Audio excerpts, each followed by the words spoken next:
हाय, आप सभी लोगों को मेरा नमस्कार।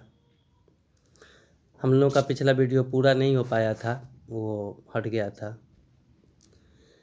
अभी कमेंट बॉक्स में कुछ क्वेश्चंस आए हुए थे, जैसे कि विष्णु जी का, विष्णु प्रकाश सिंह, क्वेश्चन है उनका कि क्या इराक को ही सुमेर कहा जाता है?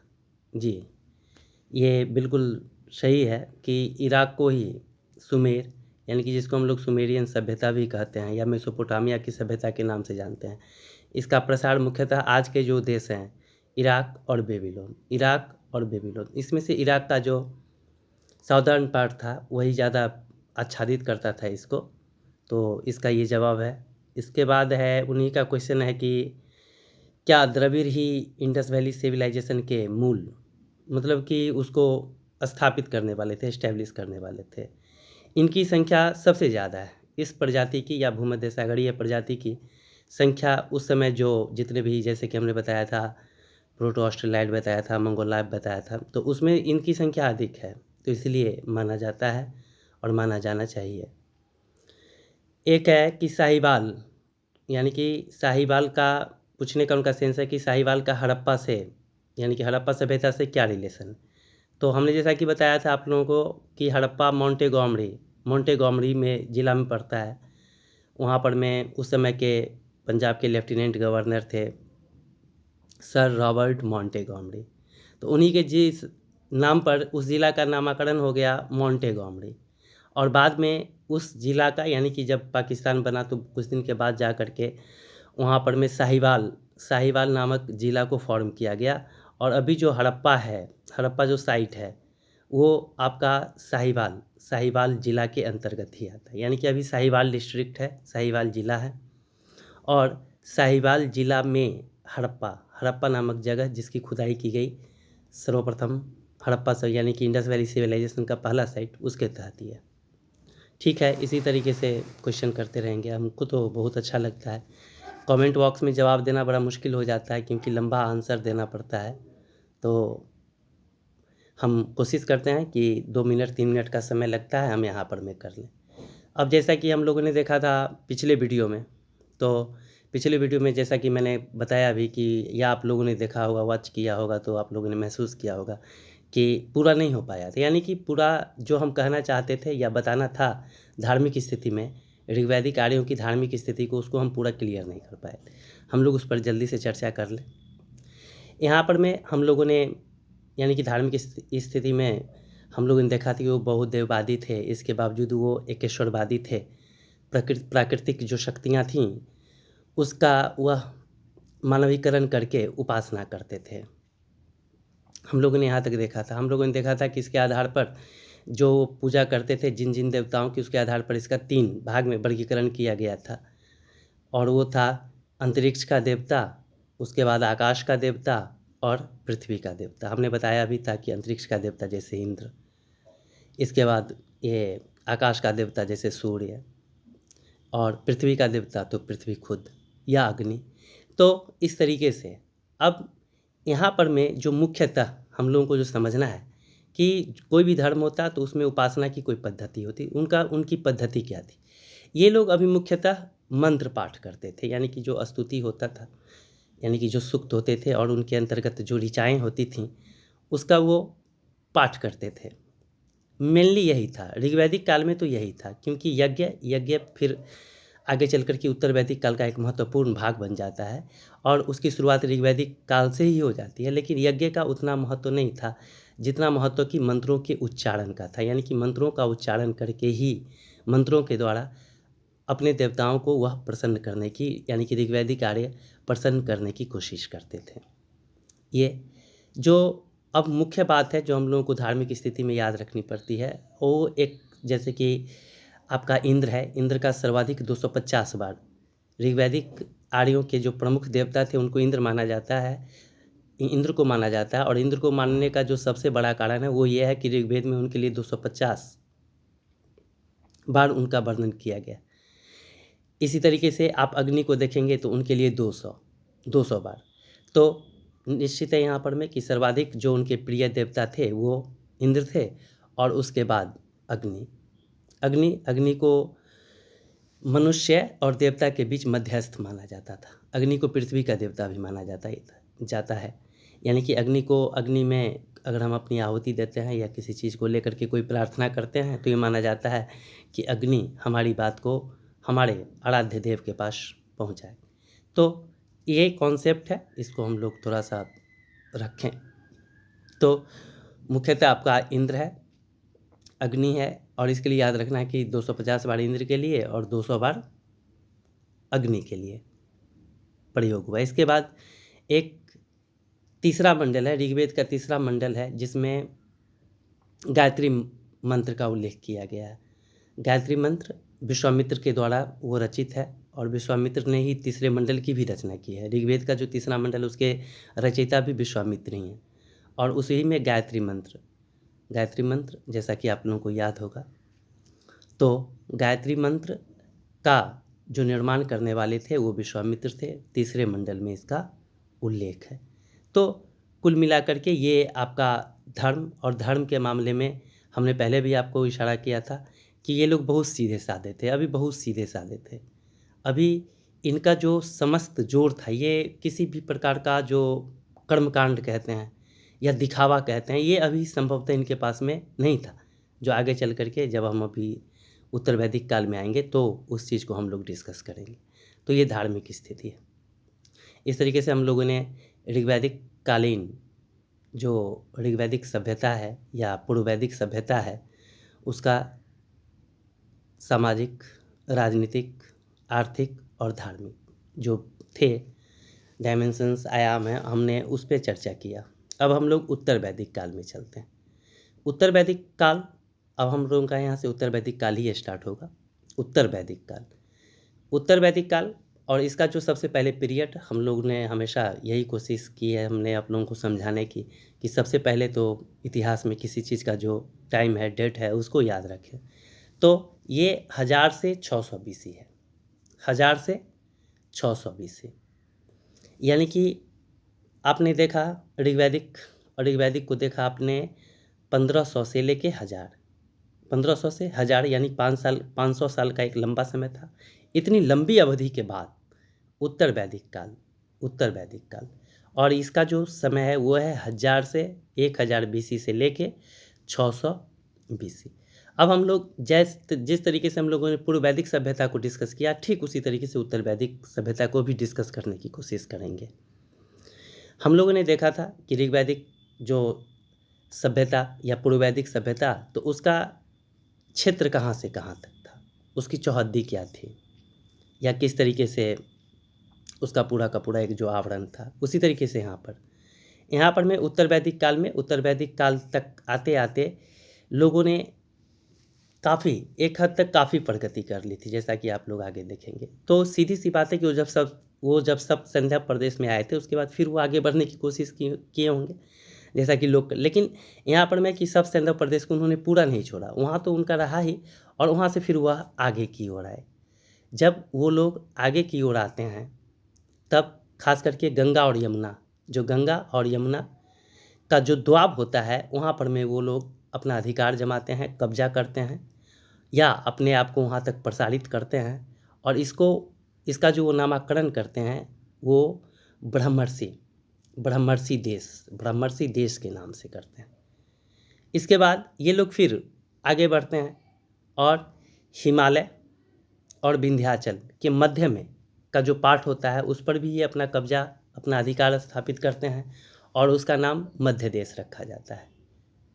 और इसके बाद फिर यानी कि ये तो होते ही रहता है, और इसके बाद लगभग आज का जो पूरा का पूरा उत्तरी भारत है, इस पर इनका कब्जा होता है, इनका अधिकार होता है, और इस पूरे समूह को, जो क्षेत्र समूह है, इसको ये लोग आर्यावर्त नाम देते हैं। जैसा कि बहुत दिनों तक भारत का नाम आर्यावर्त था, अभी भी लोग नॉर्थ इंडिया के जो अधिकतर लोग हैं वो कभी कभी गौरवान्वित होकर के अपने देश का नाम आर्यावर्त कहना ज़्यादा उचित समझते हैं। तो यहाँ पर मैं आर्यावर्त यहाँ तक, और इसका जो वर्णन का जो साक्ष्य है वो है शतपथ ब्राह्मण। और शतपथ ब्राह्मण में विदेह माधव की कथा है, उसमें इसके प्रसार का पूरा वर्णन किया गया है। इसमें रेवा नदी का उल्लेख है, जिसको आजकल आधुनिक नाम के रूप में हम लोग नर्मदा नदी के रूप में जानते हैं। ये तो यहाँ तक हम लोगों ने समझा कि इसका भौगोलिक विस्तार में अब आपको समझना है कि उत्तर वैदिक काल 600 BC तक अगर हम बात करें तो मोटा मोटी जो आज का हमारा नॉर्थ इंडिया है इस पर, यानी कि यहाँ तक, यहाँ आपके बिहार तक भी आ गए थे ये लोग। जैसे कि आपका दलसिंह सराय के पास पाण है और पाण में पांडव रुके थे, यानी कि महाभारत कालीन है। और महाभारत कालीन अगर है तो वो उत्तर वैदिक कालीन है। हम लोग इतना तक समझने की कोशिश करें, ठीक से करें। अब इसका जो राजनीतिक, सामाजिक, आर्थिक और जो धार्मिक स्थिति उत्तर वैदिक कालीन आर्यों की थी, हम लोग उस पर चर्चा करेंगे। उस पर चर्चा करने से पहले हम लोग उत्तर वैदिक काल के बारे में थोड़ा सा ठीक से समझ लें। ऋग्वैदिक काल के लोग बिल्कुल सीधे साधे थे, कबीलाई थे, कबीलाई तरीके से फॉर्म होते थे। तो उस समय इनके पास में, इन लोगों के लिए बहुत सारी बातें थीं जो उस समय में अज्ञात थीं, लेकिन एक 500 साल के लंबे समय तक में उन्होंने बहुत कुछ को फाइंड भी कर लिया था। और वही चीज़ जब आगे धड़ल्ले से रेगुलेट होता है तो उसको हम लोग उत्तर वैदिक काल के नाम से जानते हैं। जैसे आप देखेंगे सामाजिक स्थिति में वही जो 4 वर्ण थे, 4 वर्ण रहे, लेकिन यहाँ पर में वर्ण को लेकर के रिजिडिटी बढ़ती चली गई। अब जो वर्ण के लोग होते थे वो वंशानुगत होने लगते थे। जैसे ब्राह्मण है, ब्राह्मण का पुत्र ब्राह्मण होगा चाहे वो अयोग्य हो, और शूद्र का पुत्र शूद्र होगा चाहे वो लाख योग्य हो। तो ये चीज़ आती है, महिलाओं की स्थिति में गिरावट आती है। यहाँ पर में इस समय में बड़े बड़े राज्य स्थापित होने लगते हैं। यहाँ पर में ढेर सारे कबीले एक होने लगते हैं। राजा, एक शक्तिशाली राजा का उद्भव होता है। राजत्व का सिद्धांत प्रतिपादित किया जाता है। टैक्सेशन को अनिवार्य किया जाता है, जहाँ पर में प्रजा को 100% कर देना ही होता है, राजा को कर देना ही होता है। जैसा कि पूर्व वैदिक काल में हम लोगों ने देखा था कि वहाँ पर में टैक्सेशन स्वेच्छा से था, यानी कि अगर हमारी इच्छा करती है तो उपहार स्वरूप। लेकिन अब उत्तर वैदिक काल में उपहार जैसी कोई बात नहीं रही। यहाँ राजा बलवान होने लगा और संभवतः अब निर्वाचित करने की प्रथा भी धीरे धीरे खत्म होती गई। पुरोहितों का जो वर्चस्व था वो और आगे बढ़ता चला जाता है। तो इन सारे परिप्रेक्ष्य में लोहे का आविष्कार होता है। लोहे का आविष्कार होने से कृषि के क्षेत्र में क्रांति आती है, सामरिक क्षेत्र में क्रांति आती है, नए नए हथियार बनाए जाते हैं। तो इन्हीं फिर धार्मिक क्षेत्र में दूसरे तरह का आपको यहाँ पर में देखने को मिलेगा। जहाँ ये लोग अधिकतर मंत्र पाठ करने पर जोर देते थे, तो अब यहाँ पर में कर्म कांड आ जाएगा, यज्ञ किया जाएगा, ढेर सारा यज्ञ किया जाएगा, बलि चढ़ाई जाएगी पशुओं की। तो ये सब होता है और यही चेंजिंग ऋग्वैदिक काल को उत्तर वैदिक काल में ले जा करके परिवर्तित कर देता है। तो इस बात को हम लोग थोड़ा ध्यान से देखेंगे। अब हम लोग राजनीतिक स्थिति से ही स्टार्ट करेंगे। पॉलिटिकल, उस समय की जो पॉलिटिकल कंडीशन था वो कैसा। राजनीतिक स्थिति जैसा कि ऋग्वैदिक काल में देखे थे कि कबीलाई भावना से ये लोग संगठित होते थे, और फिर नीचे से ऊपर यानी कि परिवार, यानी कि कुल, फिर ग्राम, फिर विश्व, फिर जन, ऐसे करके आता था। राजा अभी तक बहुत पावरफुल नहीं हुआ था, लेकिन अब हम यहाँ पर में देखेंगे कि जो कबीले थे वो कबीले आपस में मिलने लगते हैं। जैसे कि आपका दो कबीला जैसे कि पुरु और भरत मिलकर के कुरु बन जाते हैं, और तुर्वस और कृभि मिलकर के पांचाल बन जाते हैं। और ये उत्तर वैदिक काल के दो सबसे महत्वपूर्ण या बड़े ये जो दोनों जनपद थे, इनको जनपद के नाम से जाना जाता है। यहीं पर में उत्तर वैदिक काल में जनपद का उदय भी होता है। और कुरु और पांचाल, और इनके बारे में आप लोगों ने महाभारत में भी देखा ही होगा। कुरु जैसे कि दुर्योधन, युधिष्ठिर, पांचाली। तो खैर वहाँ से आपको इसको कोरिलेट करके नहीं चलना है, लेकिन मान करके चलना है, और कहीं ना कहीं इशारा तो वो अगर कुछ हुआ तो उसी तरीके से। तो यहाँ पर में अब सबसे बड़ी बात है कि यहाँ पर में राजा का महत्व बढ़ते चला जाता है, राजा शक्तिशाली होते चला जाता है, और राजा को बनाने वाले पुरोहित, यानी कि जिनको हम लोग ब्राह्मण कहते हैं, वो उनसे भी पावरफुल होते चले जाते हैं। यानी कि राजा को बनाने वाला कौन? तो राजा को बनाने वाला ब्राह्मण। सर्वाधिक पावरफुल कौन? तो ब्राह्मण। इस समय तक उत्तर वैदिक काल में तक सबसे जो पावरफुल होता है वर्ण के रूप में कोई, तो वो आपका ब्राह्मण होता है। ब्राह्मण को अदाई कहा जाता था, सोमपाई कहा जाता था। अदाई अर्थात दान नहीं देने वाला, दान लेने वाला। सोमपाई, सोमपाई अर्थात भ्रमण करने वाला। और ऐसा होना भी था, इसलिए होना था क्योंकि उस समय में ब्राह्मणों के हाथ में ही पूरा वेद, अगर वेदों का निर्माण करने का श्रेय किसी को दिया जाए, वैसे तो कहा जाता है ओरेकल है, देववाणी है, फिर भी इस बात को तो हम लोग लॉजिकली एक्सेप्ट नहीं कर पाएंगे।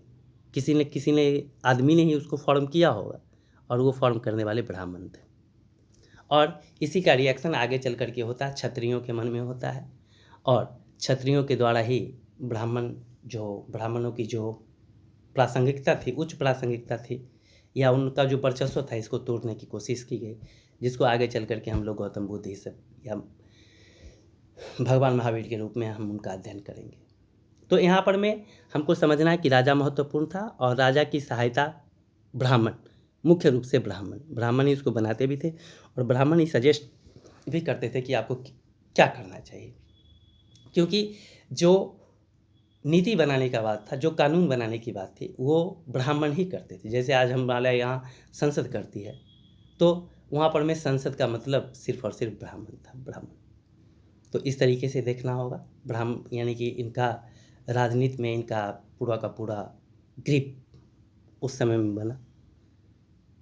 इसके बाद जो राजा थे, राजा की सहायता के लिए जैसे ब्राह्मण के अतिरिक्त सेनानी, या फिर ग्रामणी, या फिर सूत, इस तरीके के 12 रत्निन का उल्लेख किया गया है। और यही 12 रत्निन इनके कैबिनेट होते थे, यानी कि राजा का कैबिनेट होता था। इसी के सहारे, इसी के सजेशन पर ये जो राजा लोग होते थे, ये अपना रूल एस्टेब्लिश करते थे। तो यहाँ पर मैं इस चीज़ को भी हम लोग ध्यान से देखेंगे, जो छोटी छोटी बातें हैं उसको समझने का हम प्रयास करेंगे। फिर हम लोग देखेंगे कि जो ऋग्वैदिक काल की जो कुछ संस्थाएं थीं, जैसे सभा, समिति, विदत और गण, ये सब अब अप्रासंगिक हो गया। समझ रहे हैं ना?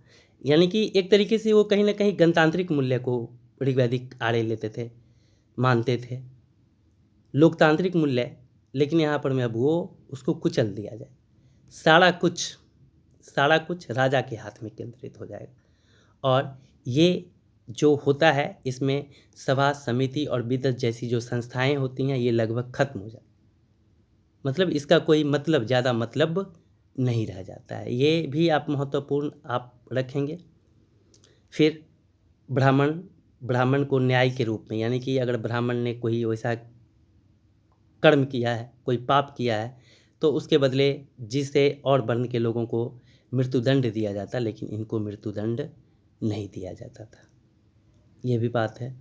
तो और भी बहुत सारी बातें हैं, लेकिन हम लोग इसको इसी परिप्रेक्ष्य में देखने और समझने की कोशिश करेंगे। तो ये थी आपकी राजनीतिक स्थिति। हम आज के वीडियो में, क्योंकि वीडियो फिर लंबा हो जाएगा तो दिक्कत होता है, बार बार एक ही बात आप लोगों से हम कहते हैं। खैर, आप लोगों से ही तो बात करते हैं, तो फिर कहना भी आप ही लोगों को होता है।